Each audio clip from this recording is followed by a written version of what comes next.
Okay, welcome to our last lesson. We're going to talk about careers in photography. This is a really fun one. It's very different than anything we've done so far in these lessons, and it just gives you a really good picture on what is available in the world of photography out there in the real world, so to speak. So we're going to talk about different incomes that different careers in photography make. We're going to talk about even just having photography as a hobby and how it will also just help you in any job that you have. All right, let's get going. Make sure that you have the notes from the classroom or from the post. And just be ready. And you don't really need your camera for this one. All right, talk to you soon. All right, so today we're going to talk about the types of photographers, types of careers, income, etc., and how to actually start a business if you're interested in that. All right, so the first thing to think about is who do you think actually needs photos? Who in our world needs photos? If you think about just when you drive around during the day or you ride along in the car with your parents, you're looking around, you're seeing, or with your family and you're seeing things, or if you're on your phone, looking around on your phone, where do you see pictures, right? We see them and advertisements for sure. We see them when we're shopping for clothes online. We're looking at a certain store, Target, Walmart, um, any other store. There's a million. But when you're looking around, social media, right? Websites, there's all sorts of places that need photos. So let's talk a little bit more about that as you pause this video and watch this first video about starting out as a photographer. All right, so there are two types of photographers. There's an employed photographer, someone who works for someone else. There is a freelance photographer, someone who works for themselves. We're going to give you all sorts of different careers that each one of these photographers can have. So, the difference between an employed photographer and a freelance photographer. Well, the first thing is that an employed photographer is someone who works for someone else. This is someone who is usually hired to take pictures for their company. For example, news centers, news media of some sort, they need photos. News journalists need photos. So though that's a hired photographer, someone who just focuses on taking the pictures and then sells them or is paid by the hour to take photos for the company. This could also be schools, businesses, and so on. The focus is the actual skill of photography. The photographer's focused on that and that alone. The business usually decides, or the news center or school decides, how much that photographer is paid for their work or per hour. And they decide that. Usually there's a little negotiation that can happen, but there's usually a budget on the amount spent for the photography. The freelance photographer is someone who works for themselves. They're self employed and they decide what kind of business to offer. This could be a wedding photographer, a family photographer, a portrait photographer. They can decide as the photographer what they want to take pictures of, and then they need to find the clients to sell them to.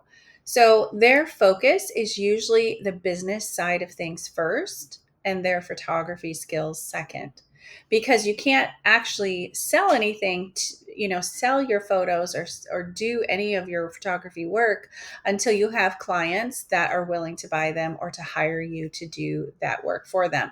So the neat thing about this one is you get to decide how much your photography is worth and how much you want to charge for it.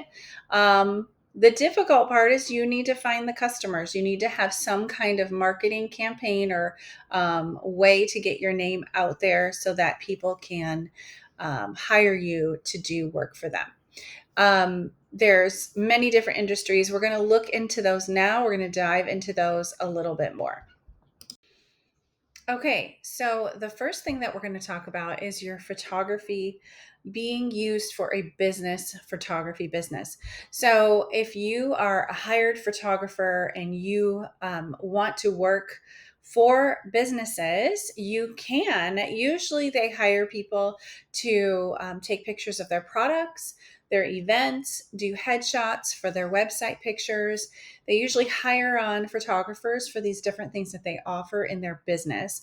And that and they really want to have hired photographer to promote their business, to build up their business, to have a great relationship with their employees, and to be able to continue to train their employees. So they use photographers to be able to record all these things and use them to their advantage in their business. Google says these photographers make between 18,000 to over 100,000 a year, depending on how often they work. How much do they work? How often do the businesses need them to work for them? So these are all factors in how much a photographer can make in this industry. All right, so someone who works for themselves would be a wedding photographer, unless you are hired on by a wedding photographer to take pictures with them. So that's where you could be either. But a wedding photographer is usually freelance, and they have second shooters that come along and help them from time to time. They can make several ways of income with doing this sort of work. If you are the main wedding photographer and it's your freelance business, then you're looking at charging for the bridal shower, charging for the whole entire day that you're shooting for the wedding. You're also thinking about the income that comes from their wedding album, any pictures that they buy, or any additional family buys. Often they will buy photos as well. And the average pay for wedding photographers is about $61,000 a year, but it depends how many weddings they're taking pictures for. It could be they could do 3 or 4 a year, or they could do every Saturday of the year, they could do a wedding. So, of course, they can be taken on different days. It doesn't just have to be a Saturday, but there's several different ways that wedding photographers can make money. The really cool thing about being a wedding photographer is that usually people will schedule their wedding at least a year in advance. Not often, or will you see them doing it more at the last minute? Sometimes that happens. But the neat thing about doing this sort of work is that you can schedule ahead and you know how much you're going to make that year, which is really helpful. Then you have people photographers. These are freelance photographers as well. They are people who are taking pictures of family, newborns. They do branding photography. They take senior portraits, which are people graduating from high school. They do regular portraits, any kind of portrait, or nice picture that somebody needs of their, head and shoulders up, right? Might be business portraits, might be milestone portraits, things like that. There's a video to watch here. I want you to pause this video and go watch that and get a little bit more idea of what their work looks like. They can make anywhere between $37,000 and over $300,000 a year. There's actually two videos. There's a newborn video and there's a family photography video. You can watch both of those in the post. I know of a family photographer that's out of Seattle, and she started getting her word of mouth really gets the word out about photographers. Most of the time I would get my clients when I do family photography. I get my clients because people tell people how their experience was with me. And that's usually how I get my clients. It didn't matter how often I would put the word out there on Instagram, or put the word out there through YouTube, or in a group on Facebook. It seems like the best way for me to get photos was through word of mouth. That meant I needed to give my clients a really good experience. And so this photographer did that. She even connected with the Creative Live brand. She talked with them, and they had her come on to a podcast and onto a teaching. And she was able to leverage their audience to be able to get more clients. And she's still working in Seattle, and she hires photographers for her family business. Family photography business. And she makes about $1,000 every session just for family photography. So there is money to be made in this realm. It's just that you have to find your niche. You have to find your way of doing that. And I do that here in South Florida. Okay, so go watch those videos and then come on back. Okay, so the next one that we're going to talk about is photojournalism. There are so many different ways for you to have an income just taking your camera out with you. So you could be a street travel photographer. You could take pictures for TV or news sources, forensic photography, sports photography, wildlife photography. These are all different ways that you could do photography. So there is a video here for you to watch under travel photography. So you're welcome to stop the video and go watch that here. Also, just so you know, well, I'm curious, do you know what forensic photography is? If you do, pause the video and go write it as a message to me or in the post. Let me know what you think it is. And let's say that you're back. Forensic photography means that you're taking pictures of things that are going to be used in the court system, right? Or for the court. If there was a crime of something that happened, and you would be the one to come in and take pictures of it, and then to be able to use those pictures in court as well and get them ready for that. So it's an interesting way to use your photography skills. A sports photographer, someone who is taking pictures, in a football game or a basketball game, right? Wildlife photography, I think a lot of people want to be wildlife photographers and have in the past as well. Unfortunately, the bears and the tigers and the cheetahs don't pay you to take their picture. So you would have to find a way to sell those photos. You would have to find magazines or online articles or blogs to sell them to. There's all sorts of ways to be able to do that, but that's something to just keep in mind. There's school photographers. Pay varies due to some being hired or some being freelance. Depends what kind of school you're taking photos for. If it's a startup school, you would get your foot in the door as a freelance photographer, most likely. If it is a school that's been around a while, you would probably need to be hired by a school photography business, and then go in and use your photography skills as a hired photographer. Now, that was not an exhaustive list of different careers you can do as a photographer, but you can always go on Google and find other ways or look into more things like that. We didn't even dive into the world of product photography. There's definitely ways to make money doing that, whether you want to take pictures indoors or in a studio. That's another one.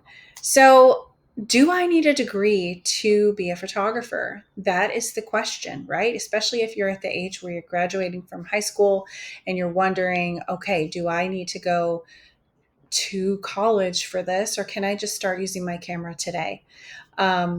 There's mixed, messages about this. So I personally do not have a degree in photography. I've learned on my own. I've studied it because I have an interest in it, right? I dove into the world of it because I've always loved it.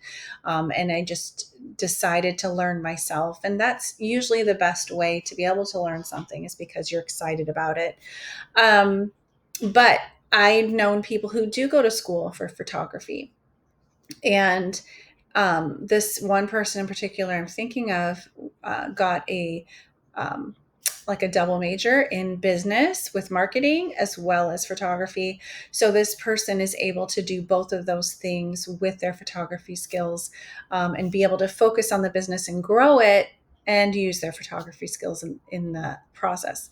So it just depends what you're interested in. If you go to college for it, I'd recommend definitely having some kind of business background too, or marketing, so that way you can get clients more easily and be able to run the business side of it. Because whenever you are working with people, you're going to need to have good customer service and know how to do lead generation and be able to carry them through a customer service journey in order to provide a good service. And also to know how to handle your finances, how to organize them, how to get your tax taxes paid, how to set up your business, and all of those sorts of things. So those sorts of things are important. Um, so it's all of these things are good to think about when you're thinking about college and what I'm going to do, because there's also downsides to college, right? There's downsides as in how much you'd have to pay.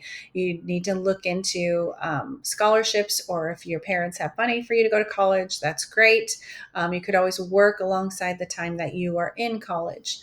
Student debt is a real thing, and it's a bear in life if you have to carry it for a while. I have, and it's not fun. So that's something you want to avoid at all costs if you can. Um, so you could also do a photography business while you're in college for it, right? Or learning business skills. So there's all sorts of different ways you could think about this, but I'm going to let you think about it a little bit more. I also have another video in the classroom or in the post about this that someone else shares with you, so you can go listen to that as well. No matter what you do, if you decide to go into photography further, or if you just love learning it, you can continue to learn on Outschool, right? There's great ways to learn here. I have more classes. I have a creative photography 201. I have a business class. I have a DSLR Pro class. There's all sorts of ways that you can learn. However, you can also go on YouTube. You can search these things and more, find out as much as you can about what other people have done and what you can do out there. All right. So those are some ideas to keep learning. And this app is really an interesting and cool app. This app is an app you can get on your phone or on your iPad. It's called Creative Live. I mentioned it earlier about a photographer who taught on there. This app is really interesting because you can watch one free lesson a day. It's usually anywhere between 5 and 20 minutes long. And then you can purchase more from them that day if you want to, or you can wait and the next day you can watch the next lesson. So there's ways to keep learning in this app, which is really fun. Plus, it's not just photography, there's other things on there. So it might just be worth your while to go check it out. So remember, photography can be a great hobby to always have, and to keep learning in that. It can also be something that you can use in your job, no matter where you are and what you're doing. Often social media is part of jobs these days, no matter where you're working, whether it's the food industry, hotel industry, it's a business that sells products. You may need to have photography skills just to have your particular job. Maybe it's in marketing or another side of the business. Also, I have this Teen Camp photography business toolkit available for the photographer entrepreneur, someone who is interested in learning more about what it would take to start a business. I've had a couple students take my classes as high schoolers and then want to start just making money on the side in the summer. And this was a great toolkit to help them to be able to do that. So if that's something you're interested in, message me. I do open sessions every now and then, so you can watch for that. But if you don't see a session open that you want, please let me know. I would be more than willing to open one for you. And what's next in this class? Well, this is our last session for Photography 101. Congratulations, you did it. The next one is my creative photography class. I have a 12-session course as well. I also have a camp, which you see pictured here, but I have a 201 class as well. Oh, my cat. This is little Mia. She's come to see us here at the end of my session. And notice that you can reach out anytime. Feel free to message me at any time. I'd be more than happy to answer questions. I also have photography clubs for a very low price that you could get into and just join and meet with other like-minded people throughout the year. All right. Talk to you soon.